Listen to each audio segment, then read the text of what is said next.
Pennsylvanians going to be okay with this? Will there be a Democratic primary in Pennsylvania? Folks, the man who can answer that question the best is Democratic Congressman, former Admiral Joe Sestak. Joe, we wanted to bring you on tonight to talk about torture, and we're going to get to that, but this story developing has been the story of the day. I'll ask you straight up. Does this change your thinking, possibly running for that Senate seat in Pennsylvania and jumping into a primary? You know, interesting. I had, as I've been saying, not made up my mind because I have to determine what's best for my district as well as potentially Pennsylvania. All that said, no, it would absolutely should not change anybody's mind. You don't get into a race to run against somebody. You get in to run for something. So this is what's very interesting. Arlen found it hard, too hard, to run against somebody, so he got out of the race because he thought it would be easier. The question is, what's he running for?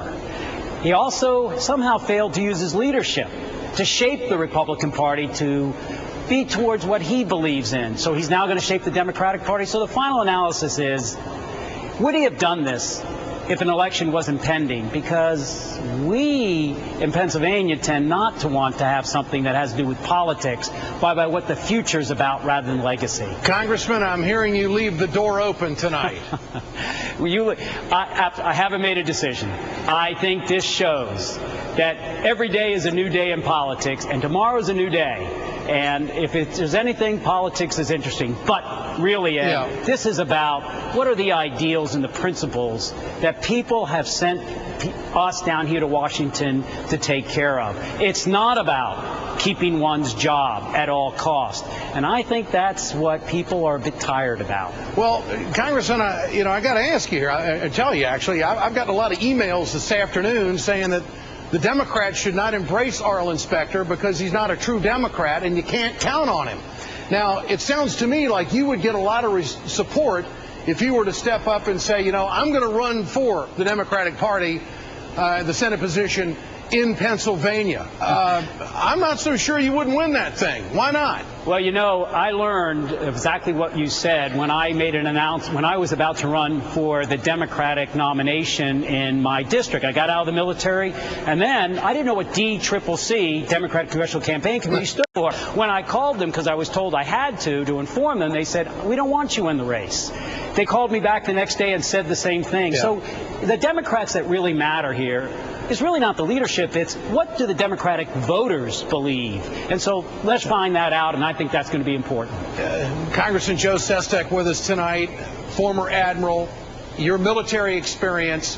What should we do about torture? What should President Obama do? What should the Attorney General do? What's your call? Let me tell you what I'm for.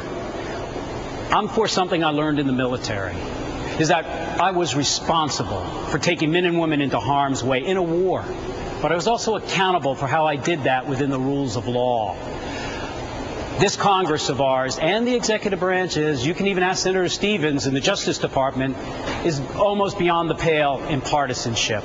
We want to correct that. That said, what we should do is go to the third branch of government, the judiciary branch, find some retired judges, have them look at a panel where there is immunity to find out, how did we do this? Why didn't Congress have the right oversight?